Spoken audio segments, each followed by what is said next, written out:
প্রস্তাবিত বাজেটে নবায়নযোগ্য জ্বালানি খাতের কর ও শুল্ক সুবিধা সাধারণ মানুষের কাছে পৌঁছায়নি বলে অভিযোগ করেছে Bangladesh sustainable and renewable energy association BSREA। রোববার ঢাকা রিপোর্টার্স ইউনিটিতে প্রস্তাবিত বাজেট নিয়ে সংবাদ সম্মেলনে সংগঠনটি জানায়, NBR এর বর্তমান SRO এর জটিলতার কারণে এই সুবিধাগুলো শুধু নির্দিষ্ট কিছু বড় বিদ্যুৎ উৎপাদনকারী ও রেসকো মডেলের কোম্পানির মধ্যে সীমাবদ্ধ হয়ে পড়েছে। ফলে দেশের মোট বিদ্যুৎ ব্যবহারকারীর 63% ব্যবসায়ী ও গ্রাহক এই সুবিধা থেকে বঞ্চিত হচ্ছেন। দেশের মোট বিদ্যুৎ সরবরাহকারীর বৃহত্তম অংশ 63% আবাসিক, কৃষি ও ক্ষুদ্র বাণিজ্যিক গ্রাহক। বর্তমানে প্রণোদনা কাঠামোতে এই বৃহৎ ব্যবহারকারী গোষ্ঠীর জন্য কোনো কার্যকর প্রত্যক্ষ সুবিধা নেই।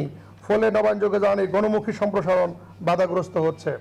আমরা যেটা বোঝাতে চেয়েছি যে আসলে আপনি যদি একটা বাড়ি থাকে, আপনার বাড়িতে আপনি নিজে এই শুল্ক সুবিধার আওতায় কিন্তু আপনি সোলার সিস্টেম লাগাতে পারবেন না।